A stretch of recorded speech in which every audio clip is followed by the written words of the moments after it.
Good evening. My name is Scott Westerfield, President of Brown Club Orange County.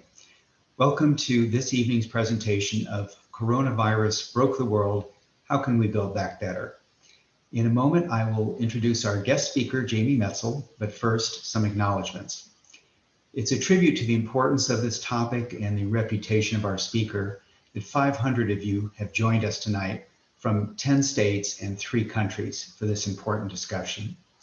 I want to thank Brown University Alumni Relations for the use of their Zoom license and for the indispensable support of our liaisons, Diana Richardson and Genesis Camacho.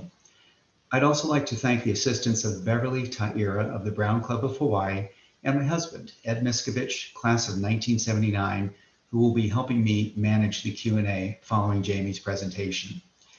Finally, a big shout out to our friends from the Harvard Clubs of Southern California and San Diego, and especially to my Brown alumni colleagues who have helped put this event together. Collectively, we represent the Brown Alumni Clubs of Arizona, San Diego, Orange County, Los Angeles, San Francisco, Silicon Valley, Sacramento, Oregon, Washington, British Columbia, and Hawaii. One bit of housekeeping. After Jamie's presentation, we will have a 15-minute Q&A. Feel free to submit your questions via the chat function at the bottom of your screen, and we will get to as many of the questions as we can. And now a bit about tonight's speaker. Jamie Metzl is a leading technology futurist, geopolitical expert, faculty member of Singularity University, a senior fellow at the Atlantic Council, and founder of the global social movement, One Shared World. In 2019, he was appointed to the World Health Organization Expert Advisory Committee on Human Genome Editing. Jamie previously served on the U.S. National Security Council, the State Department, the Senate Foreign Relations Committee, and with the United Nations in Cambodia. Jamie appears regularly on CNN, NPR, and other global media, and his syndicated columns are featured in publications around the world. He is the author of several books, including the recent bestseller, Hacking Darwin, Genetic Engineering, and the Future of Humanity. As a shameless plug, I will tell you, I'm reading it right now. It's a frightening but exciting look at the likely impact of genetic engineering on the future of our species. It's a good read. An avid Ironman triathlete and ultramarathoner, Jamie holds a PhD from Oxford, a law degree from Harvard Law School, and of course, as a graduate of the Brown University class of 1990. Joining us tonight from Mexico, please welcome Jamie Metzl. Thank you so much, Scott, and all of the members of the Brown Clubs of Pacific Coast and the Harvard Club of Los Angeles. It's really just my great pleasure and honor to be with you. And it's even more than that. Brown, for me, has always been and will always be the home team. Whenever I meet anybody from Brown, I just know that I'm going to love them. They're going to be quirky and interesting. And when I meet people who are, for example, my Harvard Law School classmates, and I ask them, what do? They all have things that most people would recognize as jobs. I'm a lawyer, I run a company, whatever. When I meet people from Brown, everybody has a weirder title than the next person. And when people ask me, what do I do? And I say, oh, I'm a futurist who founded a global social movement. For Brown people, like, oh yeah, that sounds about right. And that's what I love. I love about the Brown community is there's an openness, a creativity, a way of thinking differently about different challenges and opportunities we face. And that kind of spirit is now more important than ever before, because in case you didn't notice, our world is really going through a profound transformation. In the early days of the pandemic, I spoke very publicly telling people this is not a snow day. This isn't some kind of brief episode where we hold back, where then the snow melts, the plows come out, and suddenly we get our old lives back. We're never getting our old lives back in some pretty deep and fundamental ways. And the question for us is, how do we make that pivot? How do we navigate this transformation in the world and in our lives, so that that our lives and our world aren't a negative consequence of this change, but we can help start laying a foundation for a better future in this new world that's coming, fortunately and unfortunately, a lot faster than most of us appreciate.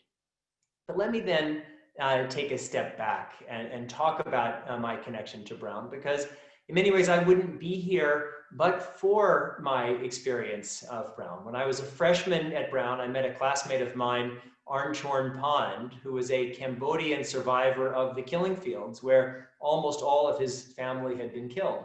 After he was adopted by an American aid worker, he came to the United States and joined our class of 90.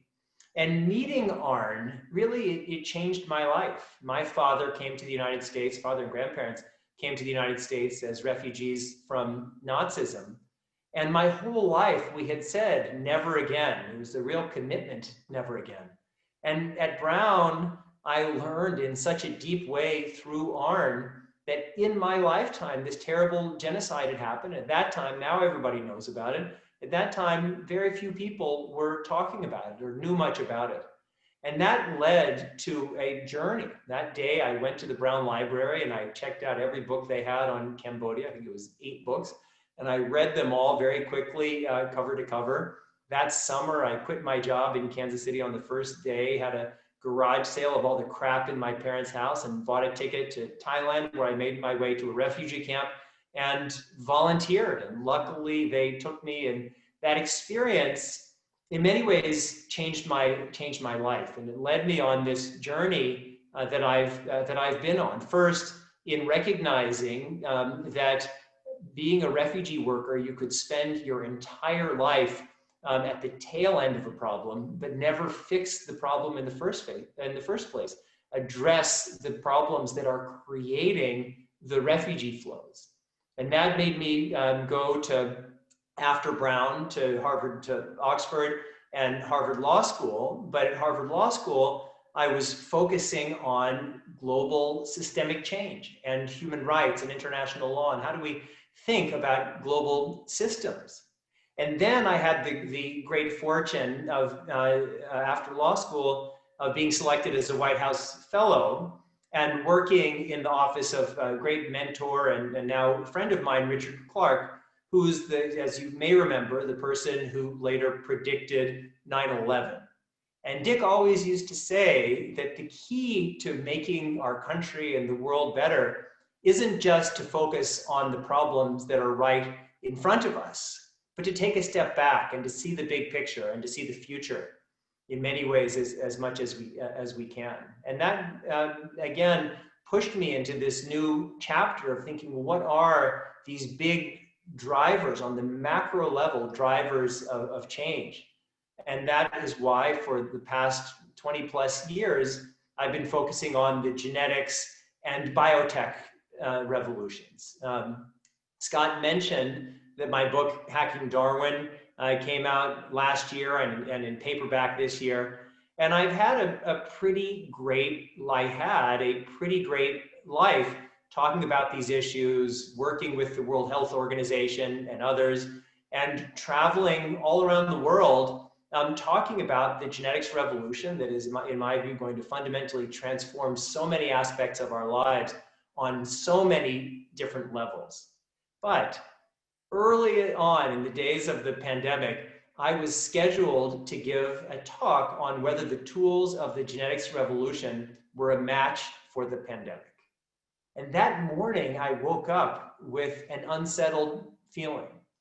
And I felt unsettled because I was increasingly realizing that in many ways, that wasn't the essential issue. The core issue wasn't whether any specific tools would help us address this terrible crisis. We know that they are, and we know that they will. In my mind, the core issue was, why were we left so unprepared for this completely predictable pandemic? We have reports for decades warning of pandemics just like this, even respiratory coronaviruses. And why was it that we weren't able to respond? And when I thought about that, it connected me to some other big questions that I also had, which is, why aren't we able to address climate change? Why aren't we able to address ecosystem destruction? Why aren't we able to address global systemic poverty and inequality? And the more I probed this unsettling feeling, the more I came to realize that all of those issues were connected. The reason why the climate change people couldn't solve climate change, the pandemic people couldn't solve pandemics, and down the line, wasn't that they weren't smart enough or trying hard enough. It's that our entire world was organized in the wrong way. As a shorthand, our biggest problems are global. Our species has gone very rapidly from being a bunch of bands of roving nomads to this global species with the ability to fundamentally transform or even completely eradicate life on Earth. And yet we haven't developed a consciousness or a politics that to accompany that incredible power that we now have. And that's why, in my view, we are now in this fundamental moment where we have so much loss, so much preventable loss. But if we're not careful, this pandemic is the dress rehearsal for a much worse pandemic that could follow even very soon in its footsteps.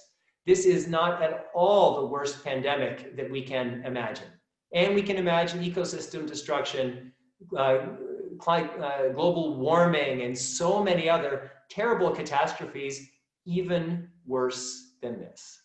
At the same time, we feel our world is churning. There's this incredible loss, and there's change, but there's also opportunities in moments like this. When you churn soil, you have the destruction, and it's hard and it's painful, but also that allows for growth. And as much as we mourn the world that we've lost, we also need to recognize that that world in many ways wasn't so great. I mean, that was a world where 1 billion people faced food insecurity, where 3 billion people suffered in abject poverty, and where all of these terrible conditions, ecosystem destructions, millions of species being eradicated, driven to extinction by our one species, was okay. We could just go on with our lives. It wasn't that we didn't recognize that there was a problem. It's that these problems seemed bigger than us. And now what this pandemic is doing, and the virus is doing, is pointing its finger at us. It's pointing its finger at our failures, our vulnerabilities. And what are our vulnerabilities? Certainly, it's that the world's most vulnerable people are the victims, the primary victims of this pandemic. 80% of the people in the United States who've died are over 65, but it's not just age. It's age, poverty, underlying conditions. We look at the countries that have done terribly. There's South Africa, Brazil, India, the United States. These are all countries that have a very hard time addressing the needs of the world's most vulnerable populations. And so this is a moment where we have a reckoning on a global level and on a personal level for what kind of world would we like to build? And how do we start laying the foundations for that world on a macro level and on a personal level? That's our challenge. And when we think about this change, at least as I see it, there are three ways we can think about how we might respond. The first is to understand what's happened and why. The second is to orient ourselves. And the third is to pivot and get working, get marching in the direction of the world that we like to see. So let me take those one at a time. First, understanding. Let's imagine that we have a camera. Let's make it a movie camera. And in the narrowest possible aperture, we can see the small picture of where this pandemic began.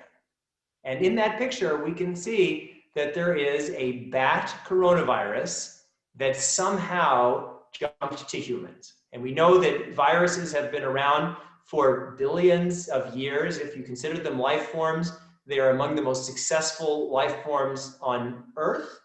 And we know that the connection between humans and other animals like bats was massively exacerbated by climate change and ecosystem destruction and all of these other ways that our behavior has increased our risk. So that's the narrowest possible aperture, is to say, well, this is the result of a deadly pathogenic virus. But then let's broaden it out a little bit of where does this outbreak come from? And I know there are many people who believe that this is a naturally occurring transfer that happens somewhere in the wild. And there are lots of theories about this, none of which have been proven that it went from a bat to some kind of intermediate species to humans. That could be. I haven't seen any evidence other than some logic suggesting that that is a pathway.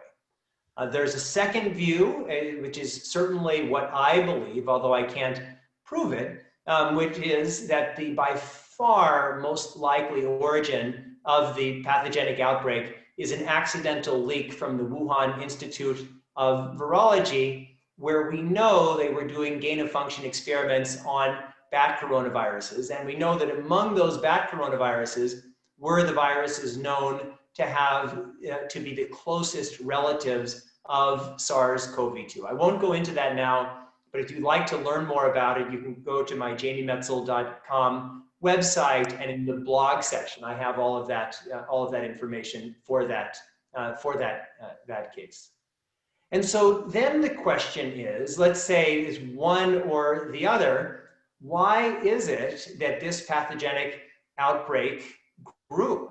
And I think we know the answer to that, which is the fundamental failure by Chinese authorities in the critical first few weeks after the outbreak to respond meaningfully, rather than mounting an emergency response. As we know, the whistleblowers were silenced, the evidence was destroyed, the market, which was never the original source anyway, and they knew it, was immediately disinfected. And very critically, knowingly false information was passed to the World Health Organization, and World Health Organization investigators were actively prevented from going to China to investigate for nearly a month.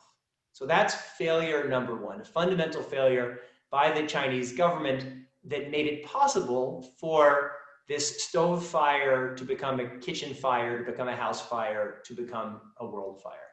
Had the Chinese government responded better, we wouldn't be having this problem, and I would be happily joining all of you in person.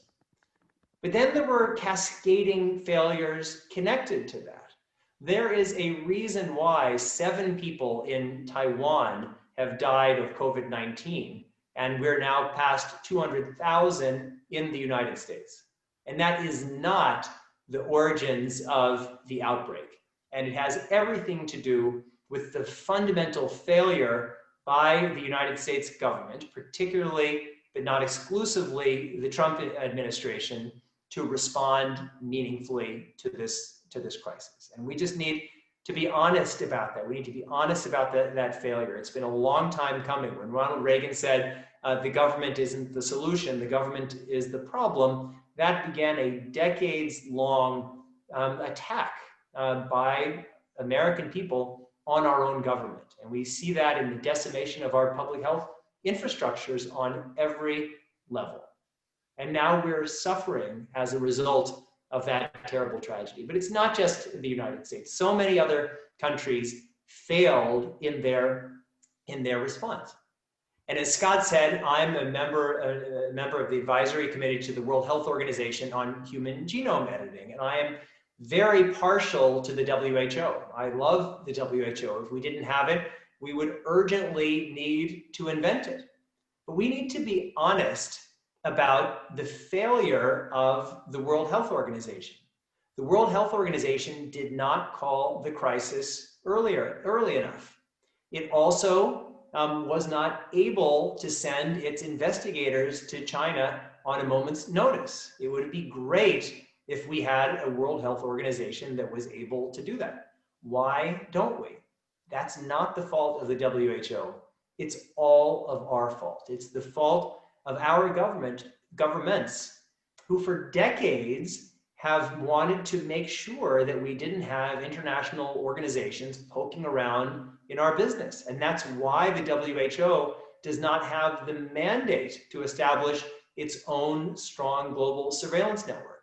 It's why the WHO did not have the authority to send its investigators to China when they should have. Had this outbreak happened in Chad or the Central African Republic, you can be sure those investigators would have shown up on the first day. And if one of those smaller countries had protested, they would have been whacked by the big powers. And so why don't we have a World Health Organization that can actually respond meaningfully to pandemics? And if you ask that question, you may also ask, well, why don't we have a global environmental system that is authorized and has the power and mandate to address climate change, or a global nuclear non-proliferation system where we have the ability to address the proliferation of nuclear and other deadly weapons, and you can go on down the line. And it's a big and it's a fair question. This is this wider aperture of the answer to that, which is that our world is organized in the wrong way. Our problems, as I said, are global, but our responses are not. And to understand why that is, we need to step back a little bit in our history. And we'll step back to 1648 and the end of the 30 Years' War, incredibly bloody war, fighting over all of these overlapping jurisdictions between various states and religious authorities. And at the end of the 30 Years' War, in the Peace of Westphalia in 1648, the modern concept of the nation state was born. When all of you think about a state, what you are thinking of is not something that's always existed. It exists as a result of the agreements in the Peace of Westphalia. And that in many ways was a stabilizing force. And for a while, but then over time, as the balances of power changed, we saw states competing with each other. And those competitions became increasingly bloody and dangerous. And after 2 world wars, the great powers led by the United States came together in San Francisco in 1945 and said, well, we need to have a new system. And it's not a fundamentally transformed system. We still have states, but we need an overlay of international organizations. And that's why the United Nations and all of the other international organizations, including EU, NATO, so many of these other organizations were formed in many ways to share and pool sovereignty as a response to the pitfalls of excessive nationalism and rigid sovereignty that had created the first 2 world wars. And had the mission of the United Nations been fully realized, we would have had the type of WHO that I just mentioned, a WHO that, with its own global surveillance network, with its own active emergency response system, they could work to rally the world to address this kind of crisis. Instead, we don't have it. It's not the fault of the United Nations. It's our fault. It's the fault of all of us that our world is organized the wrong way. And our leaders are not betraying us. They are, in fact, doing the job that we have hired them to do, which is to defend our nations and our national sovereignty up to the point of putting all of us at risk. We need to address this global problem with a global systemic solution. So that's number one, understanding. If we aren't honest, and this is just my analysis, but if we can't be brutally honest about what's the problem that we're facing, we're not going to be able to solve that problem. I know I said very strong words about China and the origins of the pandemic. I don't know if you may have seen my editorial in the Wall Street Journal about this as well. But building a better world can't be about kumbaya and nice words. Certainly we need nice words. It has to be based on a pretty honest assessment of what are the challenges that we're actually facing. Otherwise, if we solve the wrong problems, we're not going to be better off. But then that leads me to the second point, which is orientation. When we think about orientation, when we think about earlier generations who navigated by the North Star, and when you're doing a sea passage or traveling through a desert, you need to know where the North Star is so you can orient yourself, so you can know where you're going. And that North Star for all of us has to be our values. These are scary, tricky, difficult, complicated times. If we don't know who we are and what we stand for, we're going to get lost. And we see that in the news every day today, these days. Every day, there's some new story pulling us in one direction or another. If we don't know who we are and where we come from, we're going to be lost. And then we need to imagine where we're going. And that leads to the third essential piece of this story of how we get from A to B. And that is we need to pivot. We need to pivot from our world that was already broken, a world where the pandemic has shown us how broken, how insufficient our system was and is. And we're seeing it now with so many vulnerable people being unnecessarily victimized by our failure. And we need to do that by changing a global operating system. I'm actually speaking tomorrow. I can't remember the exact name, but it's one of these world government organizations that for decades has been imagining a full infrastructure of a new world government. I don't think it's a good idea. I'm going to tell them that tomorrow, because we needed these devastating wars to build these new governmental systems, and we don't have that now. But we can do, and what we must do, is force and demand that our existing institutions not forget to represent their narrow constituencies, but broaden their sense of collective action to include looking out for us in our group, whatever that is, our city, our community, our country, and with a respect for the common good. Because if we compete with each other to death, who benefits? We have to, as our species has gone global, we have to develop our sense of the global common good. And I talked about my talk in the early days of the pandemic, and I said many of these things, that we have a global collective action problem, and the only way that we're going to change that is if we come together and build a global constituency, a global movement representing our democratically expressed common aspirations. That talk went viral. I stayed up all night, 2 nights later, and I drafted what I called a Declaration of Global Interdependence. I put that up on my jamiemetzl.com website. It's actually still there. Sent that out. That went viral. And so I did what we all do now in this world of Zooms. I called a global meeting of just the people on my email distribution list. In that first meeting on April 1st of this year, we had 130 people from 25 different countries, some really amazing people, former prime ministers, governors, leading artists, and high school kids who were just pissed off that the world that they thought they were inheriting was so clearly broken.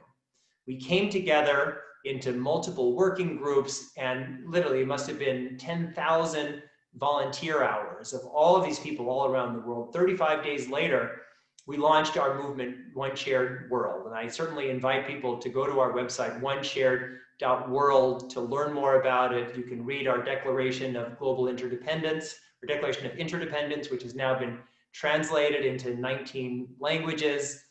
2 weeks ago, we had our Rise or Fall Together Interdependence Summit. I invite you to watch the video. We had 1.2 million participants from nearly 100 countries. The Dalai Lama spoke, Dr. Tedros Adhanom, the WHO Director General spoke, Renee Fleming performed. I would say everybody was crying, but it was all on, I couldn't see everybody, but just an incredible rendition of Amazing Grace that brought us together to recognize that this is a global problem.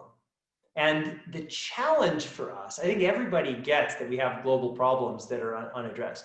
The question for us is, how practically do we fix it?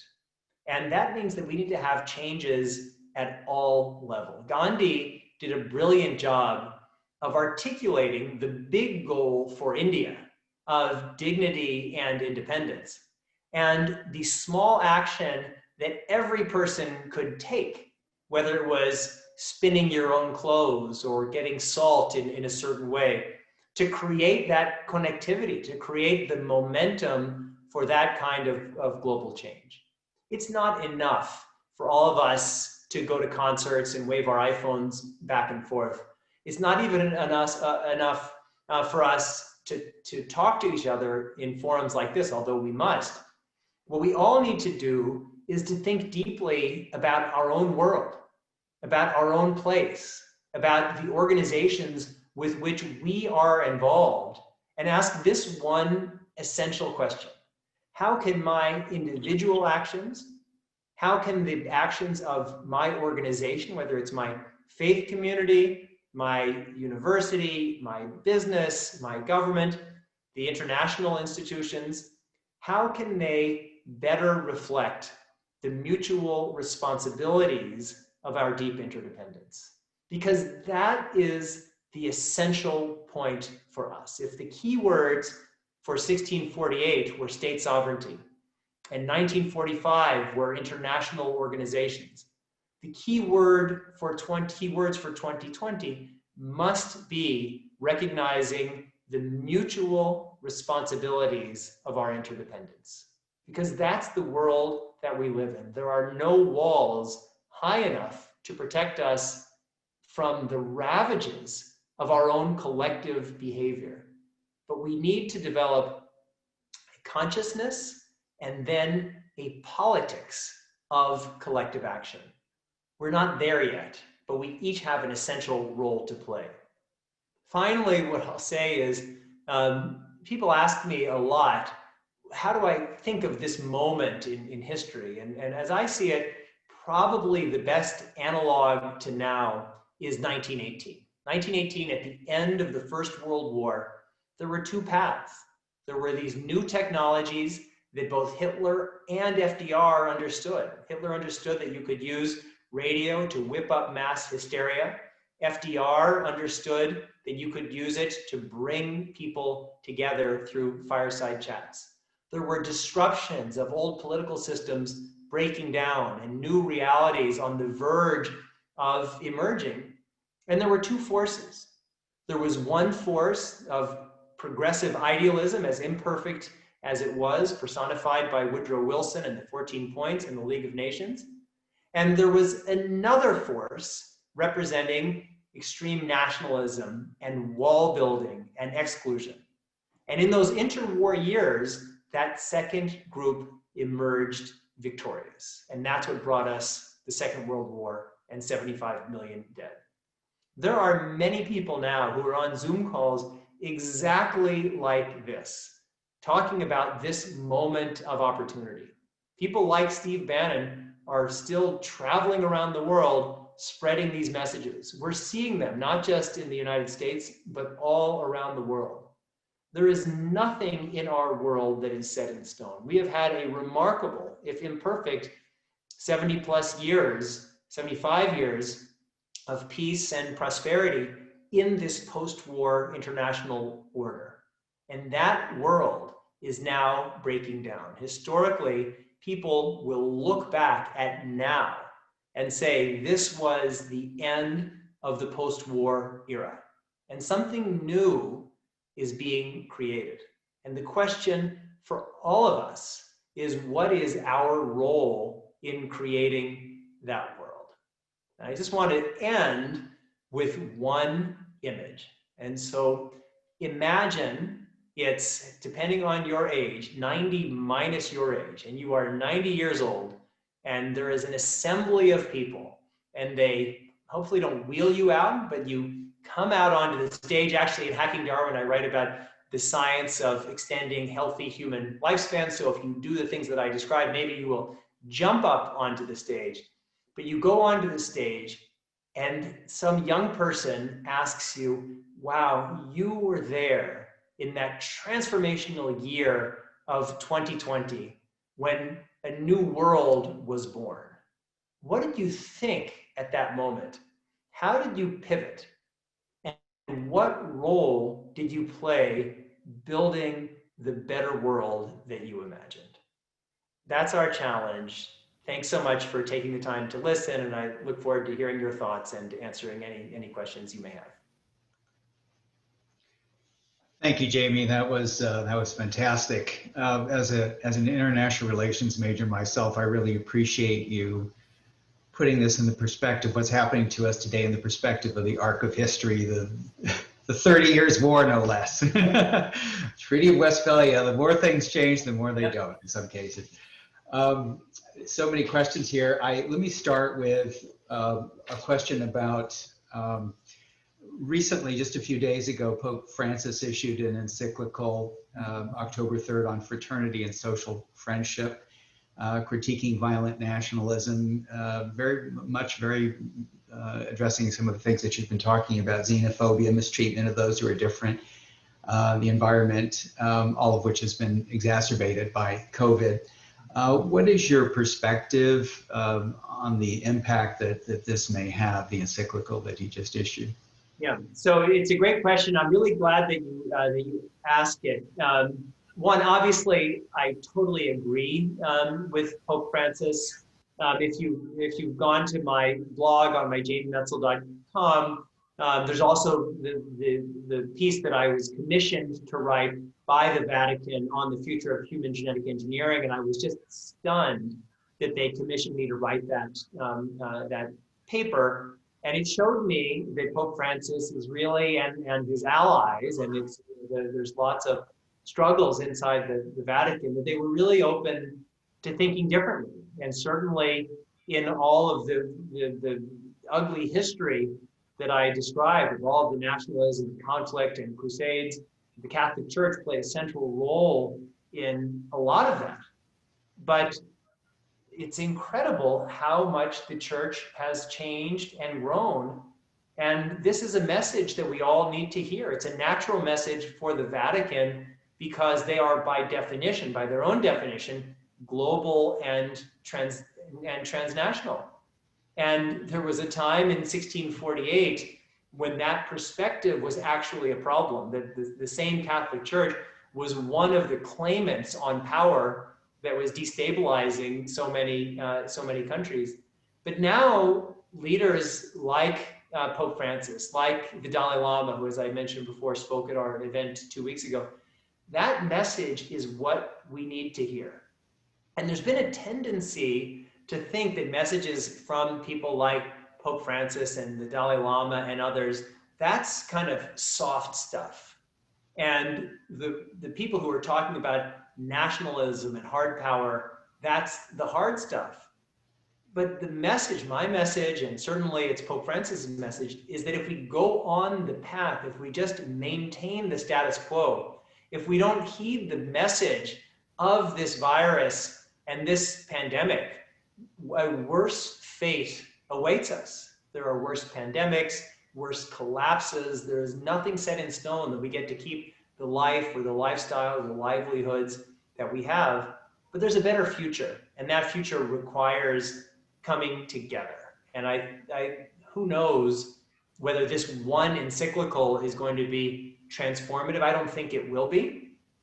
But if we all come together, and that's what we're trying to do with One Shared World, if we can all come together and collectively build a movement that creates a global consciousness, not to replace national identities, but to supplement it, to inspire different outcomes, that's where the future lies, and we must work together in that direction.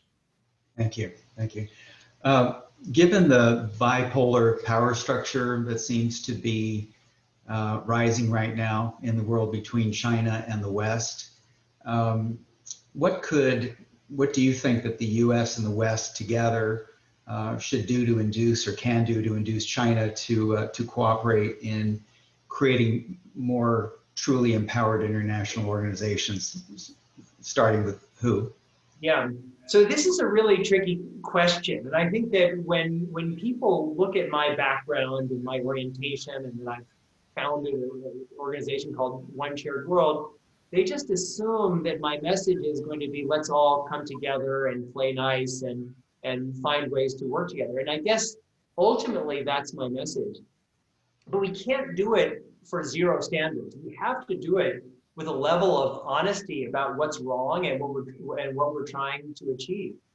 And ironically, in late 2018, I was in Wuhan, where I was speaking. I was invited to be the lead keynote speaker at a Chinese conference on China's maritime boundaries. And I had said to them, look, I mean, what I'm saying you may not like. And they said, no, we want you to come. I said, will you guarantee I won't be censored? And they said, yes. And then, of course, I got there in the morning. I was coming down to give my speech. In my guest house, there were all these people, whatever their background. They told me that my speech had been canceled and blah, blah, blah.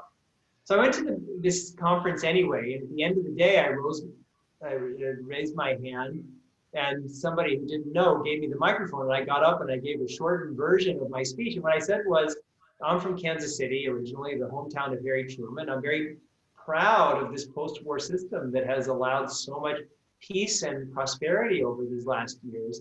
Right now, I see a world where my own country, the United States, is hacking away at that foundation, and China is also hacking away at that foundation. So I'll start with the United States, and we have a president of the United States who is advocating for all the terrible things that I've just said we need to overcome.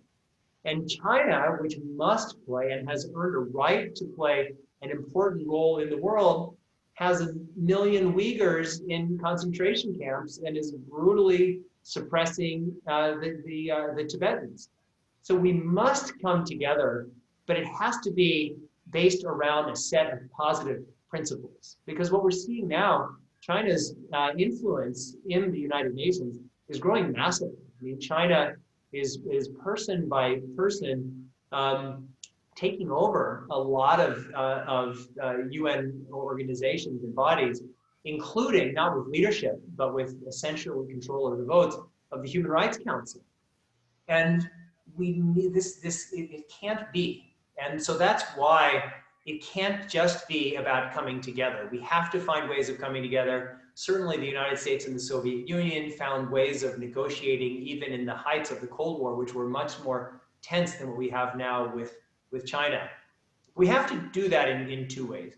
One is we need to articulate a positive set of values, and it's really hard to do that when the leader of the West, the President of the United States, is openly hostile to what I consider the best of American values.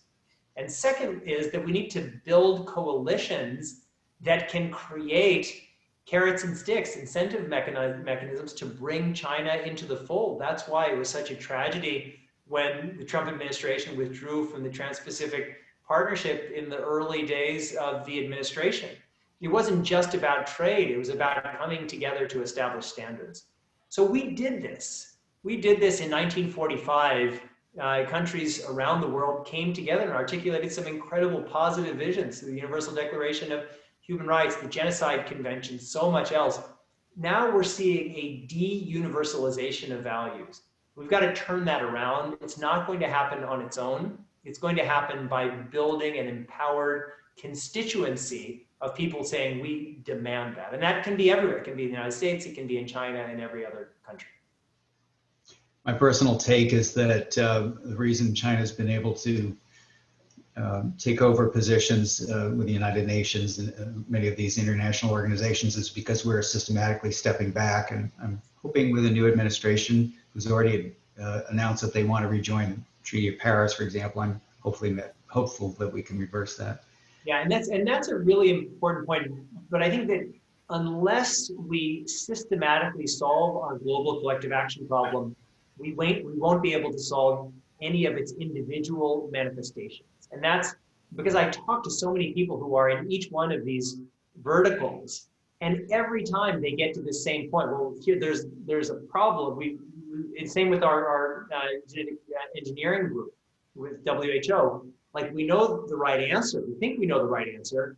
It's just there's no one to tell because we don't have that kind of infrastructure. And so that's why we really need a change of consciousness and a politics that will follow that change of consciousness.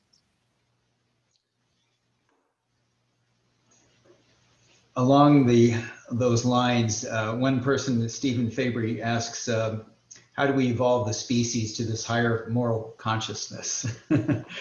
So I think it's in us. I mean, human beings are capable of incredible beauty and incredible harm.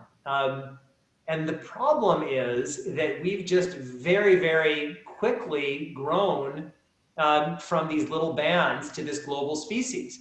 And what we need to do is just grow the awareness that a person has living in a village to a global level. I mean, if you're living in a little village, you get that your fate is connected to other people in your village. You get that if your health is good and their health is bad, maybe people from the other village are going to come and take your stuff, or maybe you'll have a hard time hunting.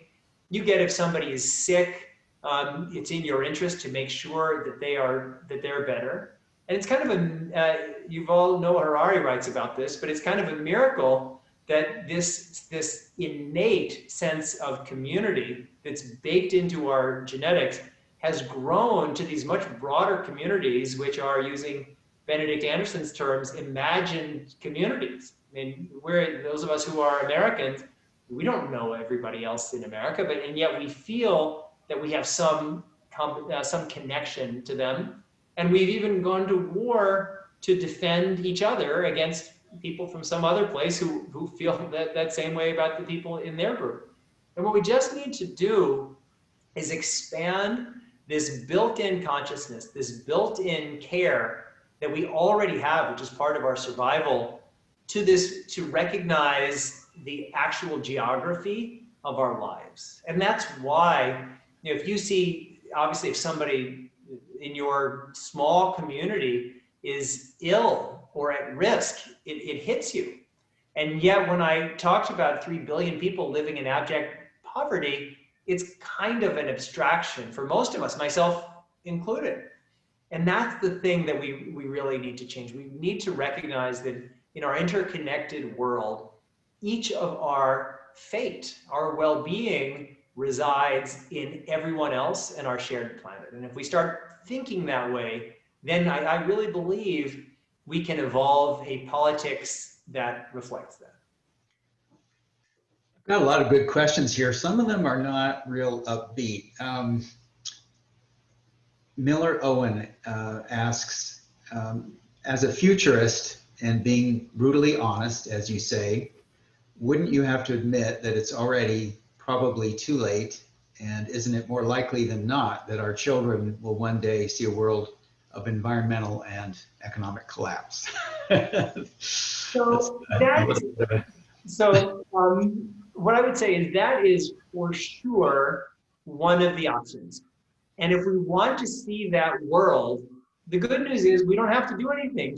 We should all just keep doing what we're doing. That's the path that we're on. But this is, I mean, our species, it's incredible what we've done. It's not just building our amazing ethical and faith traditions. The technologies that we have built we have the capacity to make and remake life on Earth. And yes, every one of these technologies can be abused, but they can also actually be used in really great ways to cure diseases, to extend healthy human lifespan, to save endangered species and ecosystems. And so certainly the vision outlined in that question is one possibility. If we don't want that to be our future, we've got a lot of work to do. I've got a couple of questions along similar lines. Let me ask a question from Rabbi Chandra, who says, you talk about cultivating values. What are the three values that you deem, if there are three, or how about what are three values that you deem essential? Yeah, so it's a really, really great question. And I hope, and just from the name, that Rabbi Chandra is an Indian Jew. But I don't want, so what I will start, and just I say, as a Jewish person dating an Indian, the coming together of those two traditions, I think, is awesome. So I'll start with the Jewish concept of tikkun olam. For those of you who don't know, tikkun olam is this idea that the world is cracked, and it's each of our responsibility to fix that. I think that is just essential. I mean, everybody on this call, from one level or another, we're all beneficiaries of tremendous opportunity. And if without this sense of value, that a sense of tikkun olam, all we have to do is go on and reap the rewards of the lives that we have that are partly our own doing and partly just the good fortune of being born as we were born. So that's certainly one. Equity is another. We, again, in our villages, we had a level of built-in equity.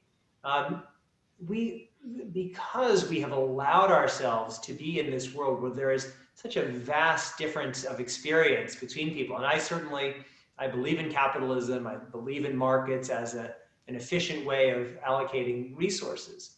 But if it's okay for us to have such massive differences, that some people have billions of dollars and everything, and some human beings, our brothers and sisters, are living these terrible, painful lives, losing their children, I think that is just, it's not just that it's morally wrong. I think what we're seeing now is it's deeply unsafe. And so so equity is really important.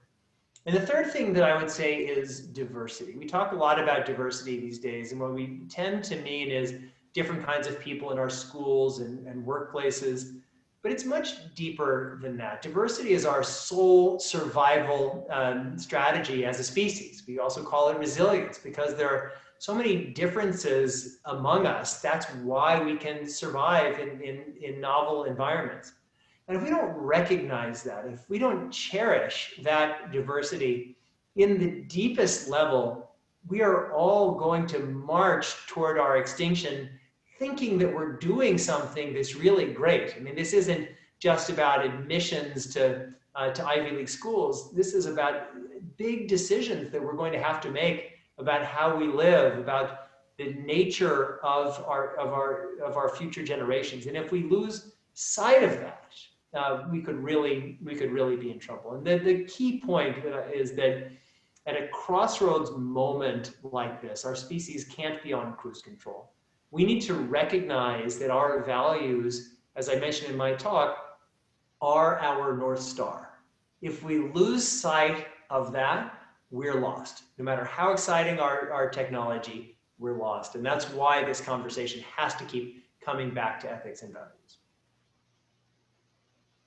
Well, you're actually touching on a couple of the questions. Kathy Anderson asks, what role do you think capitalism and American individualism can play in this vision of a better future?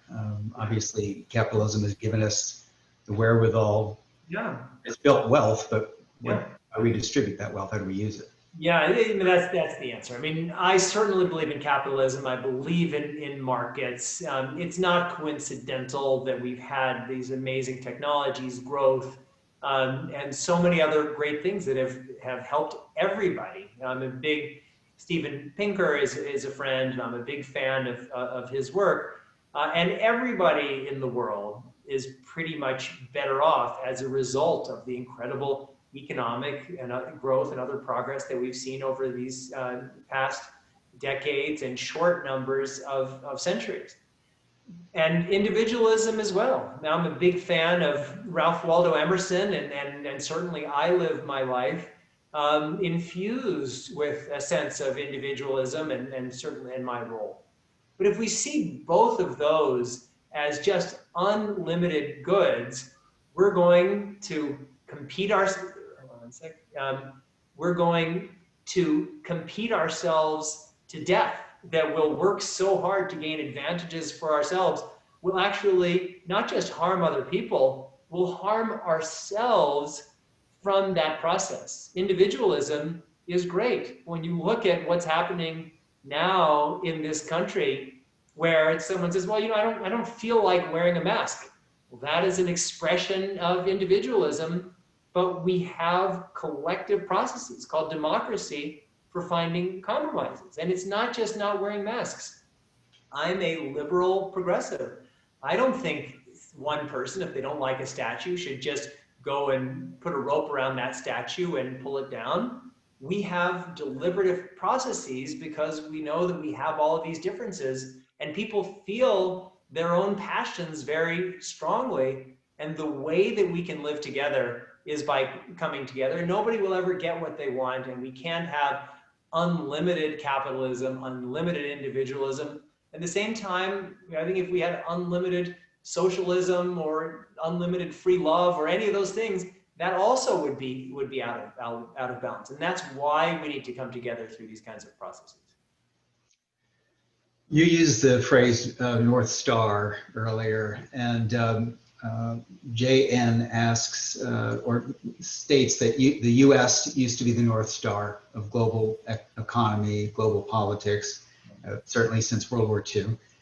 But with us stepping down from so many of our responsibilities, and that may or may not be permanent depending on what happens in the election, but some people see the rise of a competing empire, as we talked about earlier, the Chinese government systematically moving to replace us in many of these international capabilities.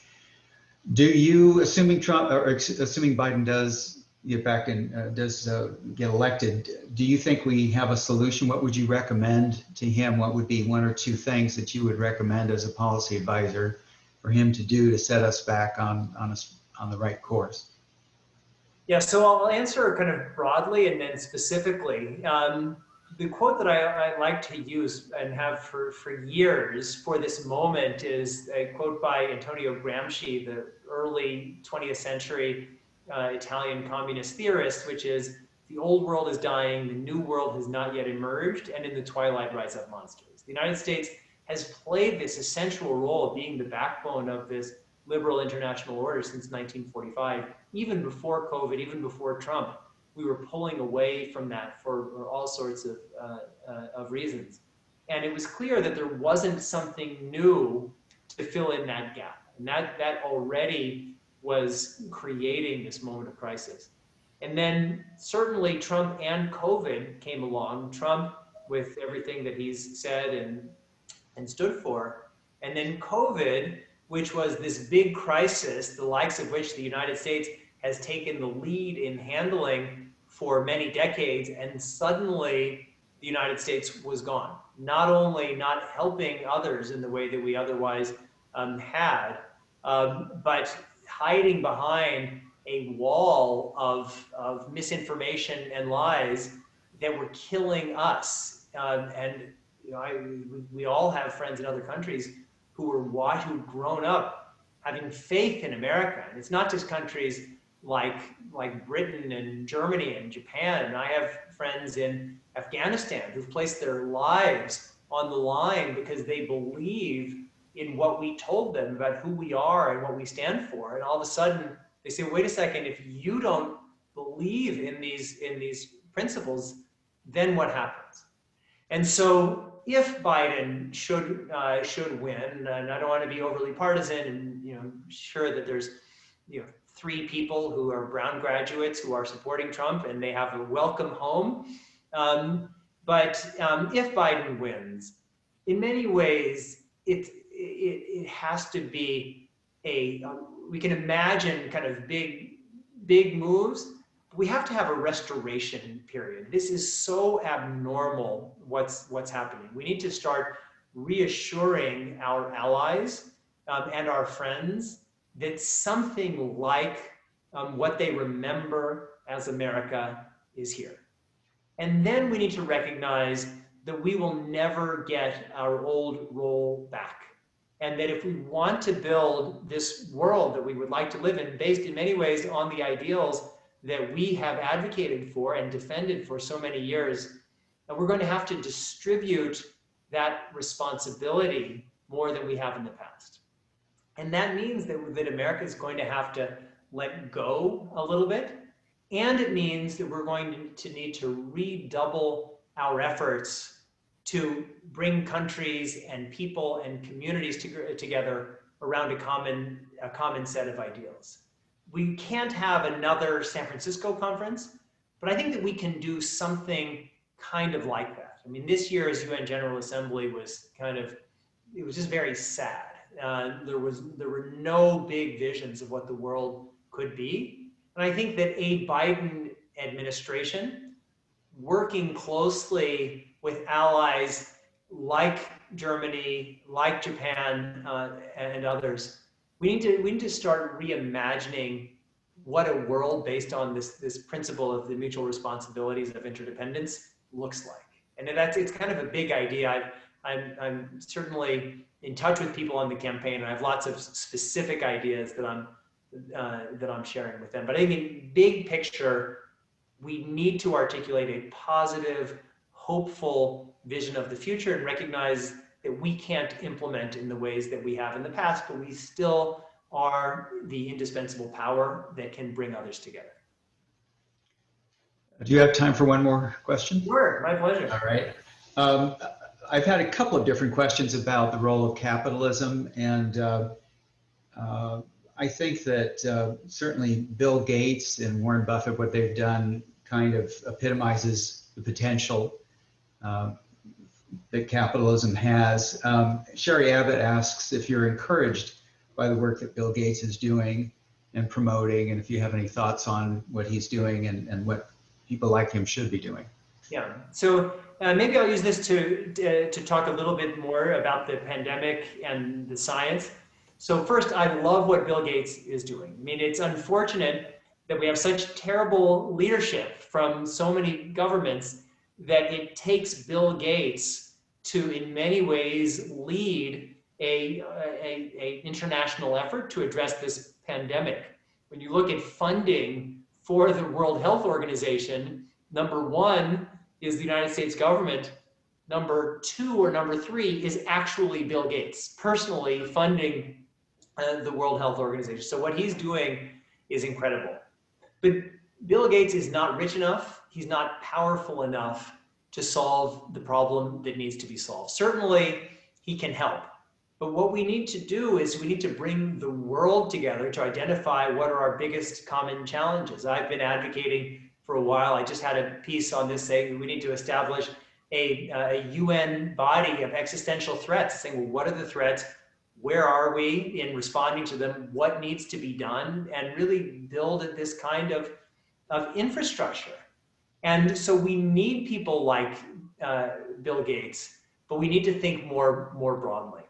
And we need to recognize, as I said in the beginning of my remarks, that this pandemic, this isn't a one and done experience. This is a harbinger of what our future is going to look like. And even this pandemic is not going to end the way polio ended, where we announce a vaccine and we ring the church bells and everyone kind of gets back to their lives. This is a new reality that's with us. And in the new politics that we have to build to live safely in this world, we certainly will need visionary leaders, wealthy or otherwise, like Bill Gates. We certainly will need governments to come together. But maybe I'll end with this other thing of what we need, because in 1941, if you wanted to, as a regular person, you wanted to save the world, certainly in the United States, you could have a pretty easy strategy, which is, I'm going to support FDR. FDR, he was a leader.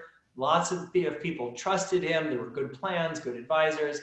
right now, we don't have leaders like that in the world. And as a matter of fact, because of the way power is distributed and this madness of social media that we're living through now, we may not have them in the near future. So what we need to do is to divide up that job, the job of an FDR, of a Churchill and a Gandhi, to divide up that job and to do it ourselves. And that's why these kinds of conversations are so important.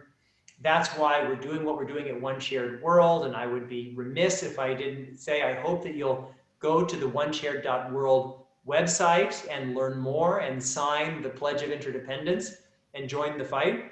And that's why, again, talking about what Gandhi did, the goal is independence and dignity, but the individual tactic is making your own clothes. We all need to figure out what is the making of clothes. What's each of our homespun in our world?